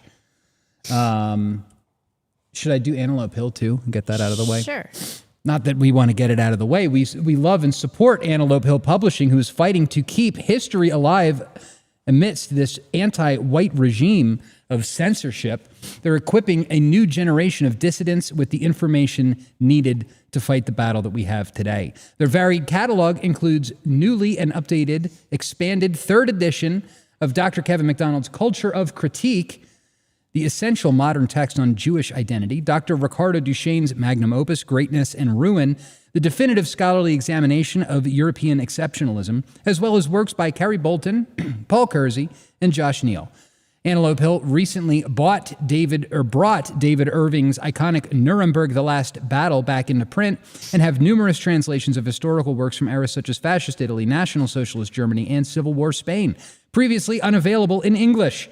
There are plenty of books on contemporary issues such as transgenderism, the opioid crisis, and Christian nationalism, as well as history books, novels, and children's books. Whatever your interest is, you're bound to find books that you like at Antelope Hill, all professionally published with sleek, modern cover art. Help us and help our people by checking out companies that share our values and fight for our cause. Visit Antelope Hill Publishing today, and don't forget to use promo code BACKLASH10 for 10% off. Yeah. Very good. Let's check entropy because it always gives Honestly, me... I cannot believe we made a show happen. Yeah, it was good. The 1 year Dick anniversary Slapperman. show. Dick Slapperman. It gets me every time. Okay, let's see. Today's date is the 12th, right? Yes. Why are we getting... Oh, no, that's from the other show. 10. 11. Guess somebody sent a super chat yesterday. Queensboro Bridge Enjoyer sent $10. Will Stansel has 128,000 tweets along with 23,000 posts on Blue Sky. Fuck yeah. Currently on Blue Sky, dozens of feminists and troons are calling Will a misogynist because he randomly attacked a lady who posts about her cat. Emily could not have picked a better target. Dude, this meta thing with Emily was so funny because we were talking about that before we went live because sometimes I like to have some extra questions from AI, like just in case we run through the topics or anything like that. So I realized that I was asking AI to ask Emily about her AI show. It's about a guy getting raped by AI. Right. And then the questions I was asking were also about AI. And I was like, in this, I was like, whoa. It's a mystery. It's a mystery wrapped in an enigma inside of a riddle. I know. I was like, oh my God, what is happening right now? Thank you so much. Queensboro Bridge Enjoyer sent $10. Say Nothing. The Hulu TV show referenced on Monday is well worth a watch. It is based on a book describing an oral history project of those involved with the Troubles.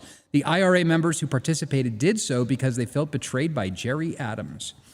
I will have to actually watch that. Me too. Say Nothing. Hulu TV show. I don't have Hulu, but I do have a Chinese pirate box. Yeah, I don't It's harvesting pay. my data. I don't pay for entertainment. Queensboro Bridge Enjoyer sent $10. Adams is portrayed as a young, charismatic, well-spoken leader who inspires many, only to betray them later for personal gain. This case demonstrates why anyone visibly resisting the ruling class should always be viewed with at least some suspicion. True. Even Karl Marx, right? He wrote On the Jews. Yeah. That his book. He was paid by the Rothschilds to write that. And he's Jewish. The Have son we of a ever talked rabbi. about his disease that caused boils all over his body? Yes, we pulled up the balls. Oh, yeah. Remember? He had I have no warts. memory of this because people don't know this, but can you imagine what that would do to you psychologically if you're like a hideous Jew and you have pustules all over your nutsack? Like, This is the kind of content you can only get When Cameron's gone. When because Cameron's I'm too gone, embarrassed to say on this the stuff in front of him. But yeah, Karl Marx was, he was dealing with his own inner demons. Clearly. And external. Didn't they try to push that off on Hitler too, right? They tried to make it like, oh, he had a small penis, that's why he killed And he was all the addicted to Jews. meth, and he was a closeted homosexual. Every accusation is a confession That is true. with these people. A real Ubermensch sent $14. Dave, you were very gentlemanly on Monday. Oh, Thank yeah, you. he really was. That cheese was so good. Wasn't it? Yeah. I forget what it's. I don't know. It's my wife's favorite cheese. It's very good. It's very They good. sell it at Trader Joe's. We're not being sponsored. I made by Trader a Joe's. delicious puttanesca last night. I don't know what that is. Is that something Russian? Putin? A Putin? puttanesque. Very Putin-esque? Is that where you carve a block of cheese No, to you're look like Italian. You Putin's should know. face? I don't know. Kelly, 1488, sent $100. Thank you for the big super chat. I'm glad that there's still a show after last Wednesday's show. I don't want you guys to lose another host, but I agree with Rebecca. Race first, white altruism has gotten us to this point in our society. You know what I will say? Thank you for that. I appreciate it. You know what I will say about Wednesday? I would so much rather work with somebody like Dave, who will every 6 months will have some kind of blow up and then everything will be fine, than that tight-assed Scandinavian douchebag that I used to work with who will let something fester for a fucking decade, and then be like, well, you're going to take a pay cut and you're not going to pick any, like that would never happen. No. You would just yell at me all No, Italian. I would do the Italian spaghetti Yeah. monster thing, and then that's all and then over. I'd be like, okay, well, that's over. Yeah. And then I it's hate fine. passive aggressivism. Yes. I hate it with like every fiber of my Dave, being. with all of his faults, I know everyone likes to dump on Dave. He is not passive aggressive. No, I'm just aggressive. Yeah, and I'd actually rather have that I'm kind of. actively aggressive. I'd rather have that kind of working relationship with somebody. It's like it's the thing of like, oh, are they mad at me? Like, if you're mad at me, like I fucking know. Yeah, no. And I appreciate that. It's all good. Thank you for the big super chat, Kelly. Hal, 9K sent $20. I used to watch Blonde in the Belly of the Beast, and you were the only with the sack to tell the truth. Glad to see that you're still spreading the good word. God bless you. God bless our people. Thank you so much. I really appreciate it. I Thank try. you. Logan Orr sent $10. Most people hate Hitler because the Jews. I hate Hitler because he's a self-described socialist. Remember, socialists are bad regardless of few good things they do. Now, Logan. Well. Logan, that's not exactly a good faith critique of Uncle A. It's not, because socialism. The socialism described by like Marxian socialists. It's not the same. It's not the same. It's not, and it says so. He wrote it in the book. He said not to confuse our brand of socialism with the brand of socialism Right. over here. You got to go read the book. And I appreciate sharing assets in a high trust, racially homogenous society where everybody has the same goals. I'm willing to pay into that system. Well, I mean, like define socialism, right? Like, doesn't it happen at the family level, right? The man goes out and works, and then his wife and children share in his benefit. Like, It's almost as if we would call ourselves national as opposed socialist. to international socialism, which is communism. and Jewry. There is a difference. There is a distinction, not without a difference. You got to go read the book. You know True. what book I'm talking about. Go read the book. Robert sent $25. Did Ingram mention the Chinese foreign exchange students getting caught smuggling in a crop-killing fungus bioweapon days before Trump called us untalented retards? I'm no math guru, but did a potential domestic bio attack just go up by like 600,000%? I don't like Laura Ingraham because I did not know about this Chinese foreign exchange she banged student Lindsey thing. Graham. But Wait, Lindsey Graham isn't gay? that's what I've heard. I don't know. I think they dated for a while. I'm pretty sure she That's- dated Dinesh D'Souza too. Didn't we talk about No. this? I thought that was Ann Coulter. You're think she did mixing too. her up with Lindsey, or not Lindsey Graham. what's her name? Laura Ingraham. Ingraham dated Dinesh D'Souza, but she did a pretty good job. Mud Shark. Are you a mud shark if they're Indian? Oh yeah, big Okay, time. Ingram and D'Souza dated and were engaged while at Dartmouth in the 1980s. They were engaged. Did Laura Ingraham date Lindsey Graham? This is again only on the Backlash. Yes, they did. Wow, They used to date per two 1999 reports. that's so weird. That is just why, what, I don't know. why? She must be a lesbian. Maybe. Anyway, she did a pretty good job pushing back on Trump, who barely let her get a word in edgewise. So my respect levels of her have stayed the same or gone up. Okay. They're already pretty low. Well, pretty low if she was almost married to Dinesh D'Souza. Ooh, yeah, that's no good. The Boomers sent $50. Thank you for the big super chat. By the way, it looks like you super chatted twice. So We'll send one of those back, if you want a refund, please shoot us an email at info@thebacklash.net. net. Info@thebacklash.net. If you want to, sometimes they super chat twice and That's they're like, a lot of money to Yeah, not, I know. That's I'd why be like, you give me my $50 back. I'm you saying, fuck. if you want the $50 back, you can have the $50. $50, $20. I don't know what you want my $10 for. $5. My lawyer will be in touch with you about the $100 that you owe me. They sent $50. Hey, you guys, congrats on your 1-year anniversary of The Backlash. Your podcasts are our favorite part of the week. Thanks for all you do to enlighten your audience about what's going on. Keep up the great work. God bless you and protect you. Thank you. We love you guys. Yeah, thank you. By the way, I've been getting threats online from Lear Asset Management, or apparently one of the people involved with it, I guess, starts like coming at me like, if you do anything to harm the Jewish people, I'm going to be your worst nightmare, blah, blah, blah. And all this. And it's like, you're literally like going around in like body armor with guns. Like, that's a threat. You're crazy. Why did that guy that was writing the hippies on me tell me that he wanted the Lear Asset Management stuff to clear up before he releases the hippies? I don't know.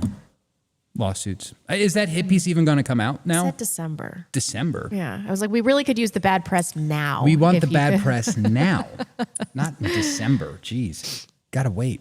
Wang Half 86 and $100. Thank you and congratulations. I've learned so much from you guys over the past year. Keep up the great work. Thank you for watching. So much. We really appreciate it. We do. I hate to glaze ourselves. Can you say that? Is that? You can glaze yourself. Can you glaze yourself? I think you can. But we have really worked hard over the last year. Full-time job for me. We have just been putting in how many hours a week do you think you put into the show? 40 to 50 at least. Yeah, I'm putting in probably 40 to 50 hours too into the show. I mean, you got to do the show, then you got to transcode the show, then you got to upload it to like 4 different platforms, make the website work. You got to do all the prep. Negotiate with all the advertisers, try to get new ones. You got to manage difficult personalities. This guy right here. Absolutely. And a big thanks to Cameron. That guy has one serious job on our show, and it's to keep us on track, and he is not fucking around. Amen. At our production meetings, he's got a list, and we just go through it. He just hammers them out. There's no crosstalk. There's no tangents. There's no personal anecdotes. He doesn't give a shit. He keeps us on track. Thank you, Cameron. Thank you, Daddy McGregor. Daddy McGregor. Oh, jeez, that's going to get clipped. Robert sent $25. So wait, we need to preserve colleges now? What happened to ending the Department of Education? Even after the Jew takeover, these government scam schools still help produce radicals that shot you, your friend, and Christian kids. I guess you'll see them in Valhalla, fat retard. Bro, thank you for the super chat. That is so true. Yeah, we shouldn't be preserving higher education. I mean, it used to really mean something. Like when you told somebody you went to Harvard in 1960, people would be like, oh, holy shit. Like this guy must be so smart. Now it's, David Hogg. Yeah. It's like, it doesn't mean anything, especially if you're a minority. And, and especially in the arts and the humanities. I mean, like, I remember when I was in music school, it's like I got a job offer to go work at a recording studio. And it's like, what am I going to do if I want a job? If I want a job, I'm going to play somebody a CD of music that I made or produced. Yeah. I'm not going to show them that I have a diploma from Berkeley. They're still going to want to say, let me hear your work. Yeah, totally. Yeah, so, a lot of this stuff. That's not to say that you shouldn't be doing the infiltrate the institutions thing, but also like, I don't know, get a good job doing electrical. For some jobs, you have to have higher education. We can't cede all of the ground to the left. Yeah, that's for sure. Dick Slapperman sent $25. Doing dad stuff tonight, so I can't watch live, but I look forward to hearing what Cameron has to say about 50-year mortgages. Oh, he did an true. excellent job. Hold on, let me read this before it disappears. Jacob Winkleman, glad Dave has found his wits. Capitalism is stupid. It is market worship. God, Jesus should be the center of the markets as a tool, not the goal. If Mary is just... Huh? What is this? Theotokos. That's Mary. You can... Just Theotokos ecumenism in Christianity may occur. I like it. Okay, I don't know when this got sent. If somebody else sent something before this, please let me know and I will pull it up. Yeah, definitely check that out. I think there is an issue with our API with Rumble Rant. So I'm on Rumble. I'm going to make sure that I read all of these Tomahawk sent $20. I have a new boss. Unlike my old boss, he's not a complete dick. I finally get to listen to you guys while I'm at work. Awesome. Hey, good news. Be That's careful. rad. Do be careful. Mind your P's and Q's. Das Pooch. Oh, he sent $5. I'm reading it anyway. Love the show. Congrats on the year. Also, Rebecca, you're the only good thing about that old show. Oh, thank you so much. 07. Yeah. Oh, we have a bunch over here. I actually found them all. Nice. Yeah, I mean, I'd like to say that I'm not angry about it anymore. Bunch of bitching but about me. I'm still really pissed.